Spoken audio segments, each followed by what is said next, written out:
బెదురుతున్నటువంటి కోడిపుంజులకి అంటే భయంతో బెదురుగా దెబ్బలాడకుండా పారిపోయే కోడిపుంజుల్లో మనం ఆ బెదురనేది హోమియోపతి మందులు వాడి తగ్గించొచ్చు.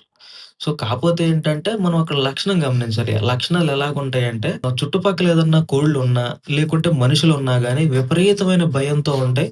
మనిషి పట్టుకోవడానికెళ్ళిన ప్రతిసారి కూడా గాబులో రంకెలేసేత్తా ఉంటది. గిరగిర పరిగెత్తుతది భయంతో గాబులో ఉన్నప్పుడు. బయటుంటే ఇక మనిషికి దొరకదది. పరిగెత్తేత్తా ఉంటది.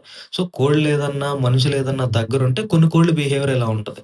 అదే దగ్గరలో కోళ్ళు గాని, మనుషులు గాని ఎవరు లేరనుకోండి, సూపర్‌గా ఉంటది. బాగా కోతలేత్తా ఉంటది. కాళ్ళు రిల్లుతా ఉంటది. మరికొన్ని కోళ్ళుంటాయి.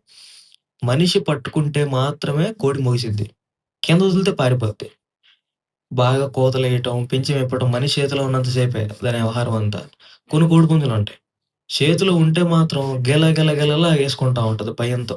అసలు పించెం ఇప్పదు. పించెం పైకి లేపేసి లాగేసుకుంటా ఉంటది ఎక్కడికి మొగవకుండా. అదే కోడిపుంజుని మనం కింద వదిలిపెడితే మాత్రం బాగా దెబ్బలాడతది. మనిషి దగ్గరికెళ్తే పారిపోద్ది మళ్ళీ.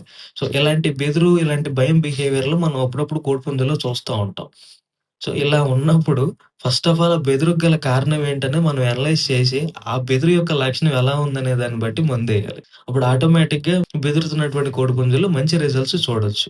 ఇలాంటి మరికొంత ఇన్ఫర్మేషన్ తెలుసుకోవాలన్నా, లేదు మీ కోళ్ళకేదైనా అనారోగ్య సమస్యలొచ్చినప్పుడు మీరు నన్ను కాంటాక్ట్ అవ్వాలన్నా గానీ, డిస్‌ప్లేలో ఉన్న వాట్సాప్ నంబర్ ద్వారా కాంటాక్ట్ అవ్వచ్చు. వీడియో నచ్చితే లైక్ చేయండి, షేర్ చేయండి. Thank you so much.